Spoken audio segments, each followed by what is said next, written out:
as I'm sure you've just been told, we're starting a new series today called Born to Belong. Born to Belong. And the idea is in this season, we want to take a bit of time to discuss and look at fellowship. And today's message is a message that I've called Be Long. Be Long. Now, you've probably experienced this yourself. It's happened many times to me over the years. But I was walking up this path, right? There was myself and my wife, Leah. We were walking, and we were walking our dog. And coming down the path from the other side was this nice gentleman. And he was walking down. He had no dog, just walking on his own. And we gradually got closer and closer towards each other. I stuck to one side of the path. He stuck to the other side of the path. Because as you know, at this time, it was a tight path anyway, but at this time you want to keep your distance from people. And so we're both showing ourselves to be as distant as possible in a tight, confined path.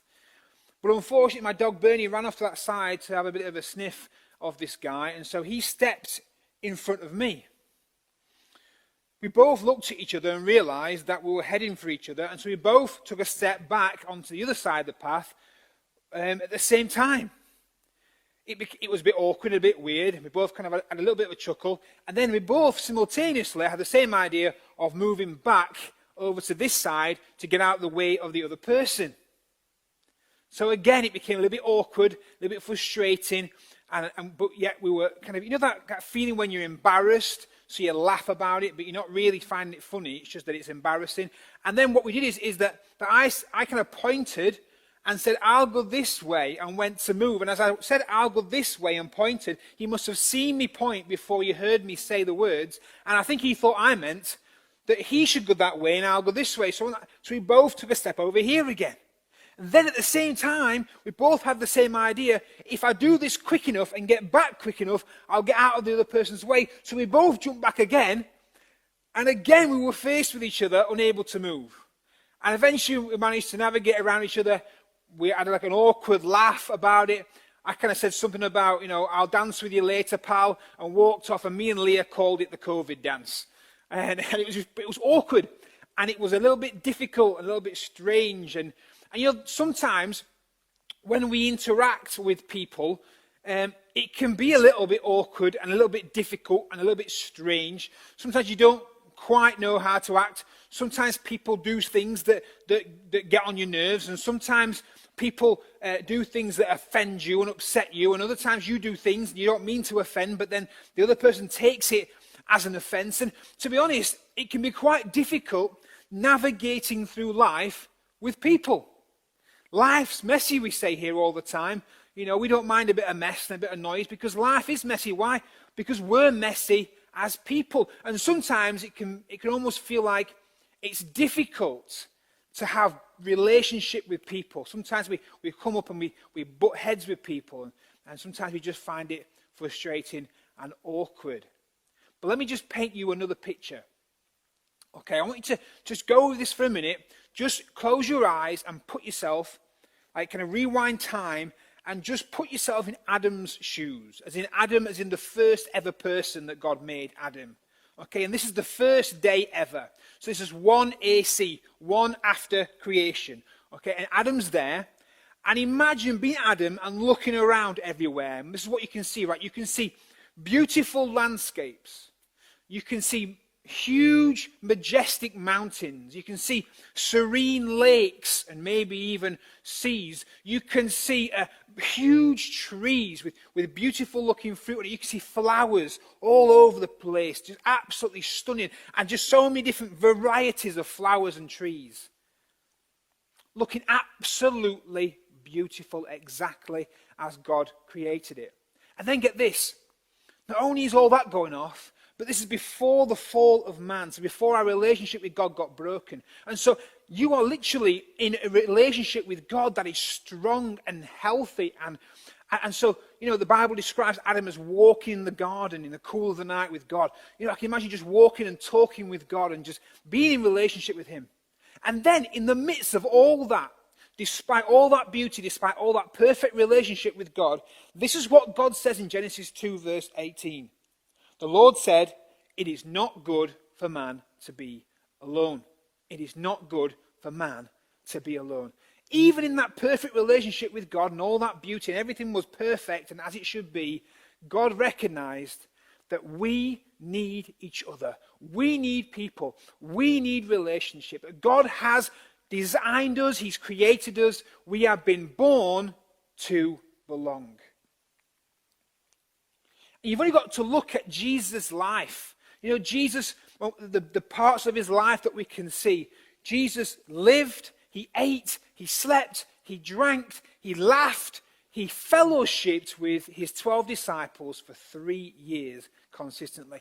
And you know, the Bible talks about Jesus withdrawing from people and going to solitary places, but it was always because he wanted to connect with God, and then he came back to be with people. You were created for relationship with God and relationship with people. And the thing is, when I'm in isolation or when I've separated myself or outside of relationship, that's when the negative thoughts can come. When I'm out of relationship and isolated and on my own, that's often when temptations come. And when I'm isolated and separated and out of relationship and on my own, I don't have need for the gifts and the talents that God's given me. And when I'm isolated and on my own and out of relationship, I can't reproduce myself into others. I can't pass on to others what God has given me.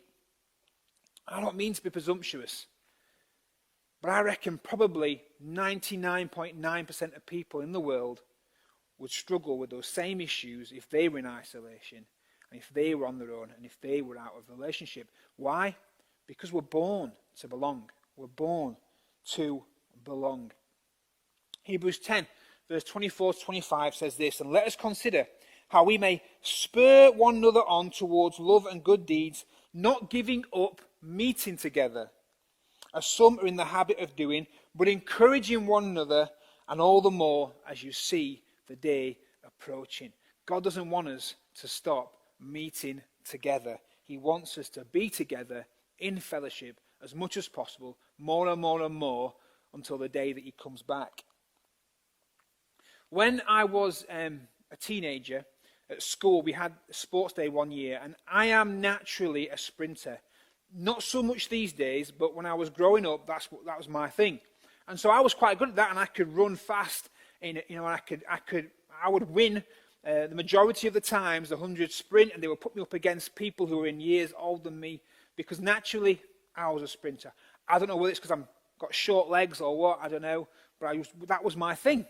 But one particular year, my team needed me to take part in a long-distance race. There was no one else to do it. And every time I've ever done it before, I've always whenever I tried jogging long distance, I got so far and I've just run out of steam and had to stop. And even, I've tried running, and even after weeks and weeks, I don't really seem to progress that much. But I gave it a go. And I had to get into the right mindset, because I couldn't apply the same things that I used to apply to the short distance running that I could to the long distance running. Long story short, I took part in that race. I decided that I wouldn't sprint and try and get ahead at the start or even the middle, but I would just try and keep pace, just try and keep up and try and maintain a steady, slower speed. And then at the end, I would sprint. That's how I'd heard that people did it. I gave it a go, and I came third. But it's because I had to get into that mindset of going that longer distance. And this message today is all about that. We have to get into the mindset to belong. 2 Timothy 4 verse 7 says, "I have fought the good fight and I have finished the race." You see, that's how Paul described his life. He's towards the end of his life, and he's saying here, he said, "I've done it. I fought the good fight. I finished the race. I kept the faith. I've managed to go the distance." And it's a long race. Life is a marathon, but I managed to make it all the way through. Life's a race. And if we want to go the distance, if we want to go long, then we have to be long. We have to be a part of fellowship. Psalm 92, verse 12 to 15 says this, "The righteous will flourish like a palm tree. They will grow like the cedar of Lebanon. Planted in the house of the Lord, they will flourish in the courts of God and will still bear fruit in old age. They will stay fresh and green, proclaiming, the Lord is upright, he is my rock, and there is no wickedness in him. So here the comparison is like we're like trees. If we plant ourselves into the house of God, in other words, in fellowship with each other, then we're like a strong tree that grows over time. But even as it gets older, it still continues to provide fruit. And if we want to get to the end of our life, like Paul said, and said, I've fought the good fight, I've finished the race, I've kept the faith, I've continued in the fruit that God wants for my life, all the way through, we need to be like those trees that are planted in the house of the Lord. The trees that are mentioned there are trees, they're called the Cedars of Lebanon. I learned this the other day. There is literally a grove of trees, cedar trees on Mount Lebanon today. They're estimated to be over 2,000 years old. They have gone the distance. Man, they must have been around when Jesus was on the earth. He may have even actually seen them. He may have even leaned against them. I don't know. But they knew how to go the distance. And I want us to be people that go long. And if we want to go long, we've got to be long as part of the fellowship. It's not a good idea for any plant to be uprooted, but it is a good idea to leave the plant in the soil, to allow the roots to spread and to go down deep. Those are the plants that last. And if we want to be people that are planted and that are growing roots for the long term. So we're going to talk about that a bit. 1 John 1 verse 7 says this, but if we walk in the light as he's in the light, we have fellowship with one another. So how do we plant ourselves and grow roots deep and keep ourselves planted in the fellowship, in the church, so that we can go long? Well, I've got 3 things I want to just quickly put to you. 3 things for you to be thinking through and hopefully applying to your life. Firstly, we have to be graceful. Being graceful means that we allow for each other's failings. It means that we forgive each other. It means that we bear with each other. There's this thing at the moment that the people that label things have labeled the cancel culture. And the cancel culture is basically this, that when somebody in today's society hears something from someone else that they disagree with or they don't like, or maybe there's an offense comes in, then in today's society, this cancel culture that's crept in, it means that the person then that's heard that from the other person completely writes them off. Maybe you've done it. You've heard a preacher and you've really enjoyed a preacher online. You've been watching them on YouTube. And you've been watching them for ages and seen loads of the messages, and they say something that you don't like, and then you go, you know what? I'm not going to watch this guy anymore because I didn't like what he said there. Same with Facebook or with YouTube subscriptions or with Instagram. All of a sudden someone says something or does something you don't like. It's like, okay, unlike, unfollow, unsubscribe. I don't want to see that person anymore. We write them off. But we as Christians need to not be a part of the cancel culture. Instead, we need to be graceful with each other. Listen to this. When we forgive each other, we uproot bitterness. Matthew 18, verse 21 to 22 says this, then Peter came to Jesus and asked, Lord, how many times shall I forgive my brother and sister who sins against me? Up to 7 times? Like Peter wanted to say, hey God, hey Jesus, 7 times, isn't that a lot? Like I'm suggesting 7 times. Is that okay with you, Jesus? And Jesus replies, I tell you, not 7 times, but 77 times. In other words, times it by 11. Extravagant forgiveness. Just keep forgiving. To the point where you can't possibly keep track of how many times someone has offended you or upset you, and you've had to forgive them. If you've got to remember 77 times for every single person in your life, you can't do it. And Jesus is not saying 77 is a magic number. He's saying simply this, just keep forgiving. Just keep forgiving. Let me ask you this question. Wouldn't it be great to be in fellowship with people who didn't give up on you because of your mistakes? That's the kind of church I want to build. That's the kind of fellowship I want to be a part of. That's the kind of person that I want to be.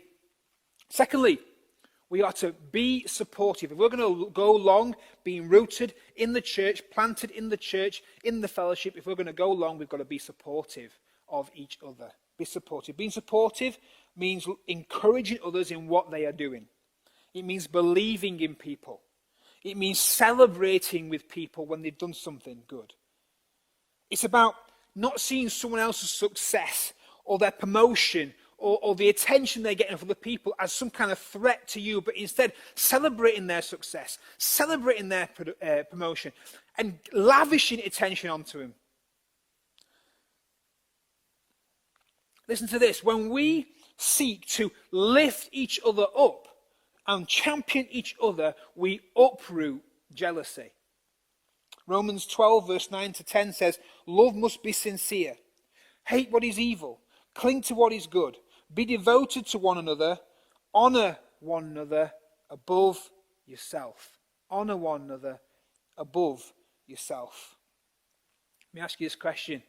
Wouldn't it be great to be a part of a fellowship with people who are more concerned about seeing you do well than they are about themselves? The third thing, if we're going to stay rooted, stay planted in church for the long term and to keep in that fellowship so we can flourish, is we have to be a servant. Now, when we talk about servant, we think about things like, serving on production, in media, in coffee shop, in cleaning, in welcoming, whatever else, in kids, in youth, in all the different ministries that go off in the church. But I'm not really talking about that now. I'm talking about something a little bit different. See, on our own, it's often about ourselves, but when we come into fellowship with others, it's about all of us. What did Jesus model? Well, Jesus was the greatest servant of all. He was the King of Kings who knelt down on his knees and washed people's feet. But more than that, in fact, I heard this recently said like this: Jesus played to lose. Jesus played to lose so that we might win. What an incredible thought.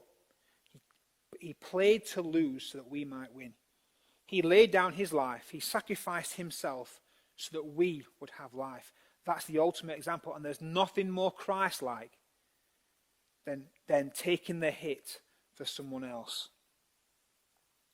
Serving others says, I'll sacrifice what I want so that you can have what you want. I'll open that door for you. I'll stay late for you. I'll buy lunch for you. I'll give my chair up for you. I'll serve you coffee. I'll give my time off for you. I'll lay myself down for you because my Savior laid himself down for me. And so I know the importance of serving others. Listen to this. When we put others first, we uproot selfishness. 1 Peter 4 verse 10 says, each of you should use whatever gift you have received to serve others as faithful stewards of God's grace in its various forms. Let me ask you this question. Wouldn't it be great to be in fellowship with people who show their love to you by putting you first before themselves? Acts 2 verse 42 to 47, there's a whole list there. It gives a whole list of what the early church was doing. And it gives its outcome of what those things brought about. I won't go into all of them because there's quite a few, but one of the things it says that they devoted themselves to was fellowship. As a result of that, it says this, that each day they continued to meet together in the temple courts. They broke bread in their homes and ate together with glad and sincere hearts, praising God and enjoying the favor of all the people. And the Lord added to their number daily those who were being saved. And then Matthew 18 verse 19 to 20 says this, again I tell you, that if two of you on earth agree together about anything you ask for, it will be done for you by my Father in heaven. For where there is 2 or 3 come together in my name, there I am with them. In other words, the fellowship that coming together brings, it attracts God's presence. It leads and attracts people for salvation. And not only that, but it attracts favor for more people. Fellowship is so powerful for your own growth and for seeing people come to know Jesus. And if we're committed to being together, God is committed to being with us. So if we're going to make it, if we're going to go long, we need to be long. We need fellowship at our very heart.